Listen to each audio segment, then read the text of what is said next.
Summary: Harmattan Season, a noir fantasy you can't put down by Tochi Onyebuchi.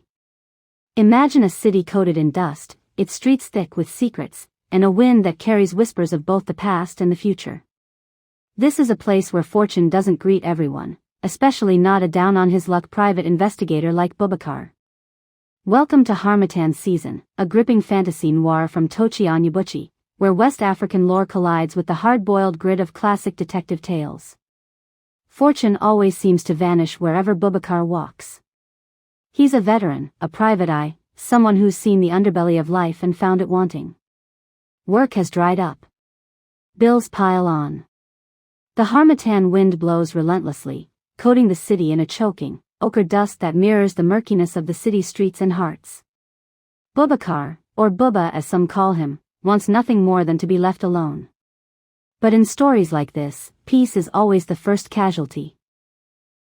Bouba's life is defined by in-betweenness. He's suspended between two worlds, neither fully accepted in one nor the other. A man torn between cultures, he navigates a society shaped by French colonizers and fractured indigenous traditions.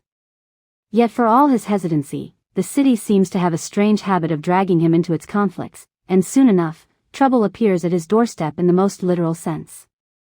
One evening, a bleeding woman appears on Bouba's threshold, a vision of fear and desperation. Before he can even react, she disappears as suddenly as she came. It's a fleeting moment, but it's enough to ignite a spark of curiosity and a sense of duty that Bouba thought he had long buried. In a city where violence and unrest simmer just beneath the surface, sometimes curiosity is the first step toward survival. Bouba soon discovers that his city is far from tranquil. The French occupiers are determined to maintain control at any cost, wielding power with an iron fist and showing little regard for the simmering tensions beneath their rule. Meanwhile, the indigenous Dugulan have fractured into factions, each desperate to reclaim their lost heritage and abilities. The city itself seems to be a character in the story, restless, watching, and breathing with secrets that refuse to stay buried. As Bouba digs deeper into the mystery of the bleeding woman, he finds himself entangled in political intrigue, supernatural whispers, and a network of lies that could swallow him whole. Every clue he uncovers reveals more horrifying truths about the city and the people who inhabit it. Danger isn't just external, it lurks within the shadows of the city, and within Bouba himself. What makes Bouba compelling isn't just his detective skills, it's his vulnerability. He's a man forced to confront parts of himself he's long kept hidden, his fears, regrets, and the fragments of identity left behind by his dual heritage. Onyebuchi doesn't let us forget that even heroes are human. Bouba's struggles aren't only against the city's criminals or its fractured powers, they're against the weight of history, culture, and his own personal demons. It's easy to see him as a noir archetype, hard-boiled, a bit cynical, a private eye with a rough exterior and a keen mind. But Onyebuchi layers him with depth and nuance. His wry humor, his moments of reflection, and his moral dilemmas make him unforgettable.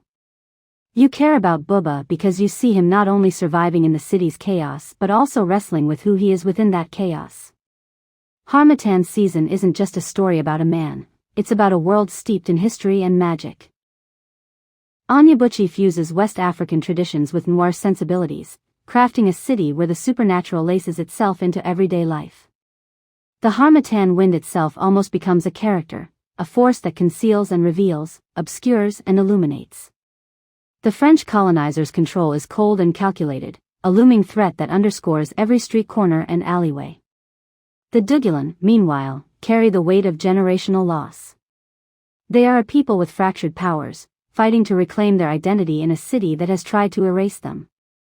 The tension between these forces creates a landscape that is as treacherous as it is intoxicating, a perfect setting for a noir detective story. The bleeding woman is only the beginning. As Bouba investigates, he uncovers a web of secrets that exposes corruption, supernatural intrigue, and the darker side of human nature. Each lead he follows brings him closer to a truth that may cost him everything, forcing him to question not only the city around him but also the parts of himself he has kept hidden. In classic noir fashion, danger lurks in every shadow. Friends may be foes, and enemies might be allies. Bouba must navigate this uncertainty with both caution and intuition, balancing his moral compass against survival. The city doesn't give up its secrets easily, and neither do the people who dwell within it. As the story deepens, Bouba's investigations take him into the heart of the city's unrest. Factions of the Dugulan clash, the French tighten their grip, and Bouba discovers that the stakes are higher than he ever imagined. Violence is imminent, and the city teeters on the edge of chaos.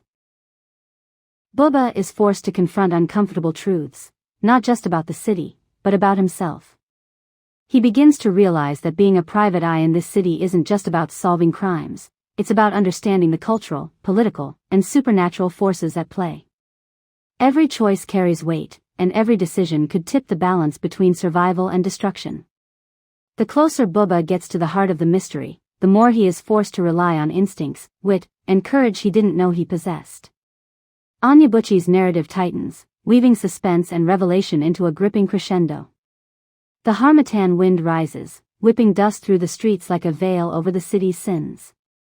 Bouba faces moral dilemmas that test the very core of his being. He must decide what parts of himself he is willing to risk and what he's willing to sacrifice. Loyalties are tested, alliances shift, and the line between right and wrong becomes blurred in a world where survival is never guaranteed. At its heart, Harmattan Season is more than a detective story. It's a meditation on identity, heritage, and the burdens of history. Onyebuchi explores what it means to live between worlds, to carry the weight of culture and colonialism, and to navigate a society that is both magical and brutally real. The novel examines the fragility of civilization, the persistence of human nature, and the resilience of individuals caught in the tides of change. It's a story about courage, but also about reflection, about understanding who we are, even when the world around us seems determined to obscure our truth. Without giving away too much, Bouba emerges from the story transformed, not just by the events he has witnessed, but by the understanding he gains about himself and the city he inhabits. The Harmattan may blow, dust may settle, but Bouba's journey leaves a mark that lingers, a reminder that even in the most desolate circumstances, identity, courage, and determination can shine through. Onyebuchi's writing keeps you riveted with every chapter. His blend of noir, magic, and African tradition is intoxicating, making Harmattan Season a novel that you devour in one sitting but continue to think about long after the final page. So, if you love a story where the streets themselves seem alive, where a private eye must navigate both political intrigue and supernatural danger, and where every revelation comes with the weight of history, Harmattan Season is a must-read. Tochi Onyebuchi delivers a narrative that's dryly funny, intensely gripping, and deeply evocative, a noir fantasy that will hold you by the throat and refuse to let go. Boubacar's city is waiting, the Harmattan is blowing, and the secrets are everywhere. Are you ready to follow him into the dust? Thank you for reading. If you enjoyed this summary, don't forget to like, comment, and subscribe for more book storytelling videos. Hit the notification bell to stay updated on the latest fantasy, noir, and literary adventures. And tell me in the comments, if you were a private eye like Bouba, what secrets would you be willing to uncover, and at what cost?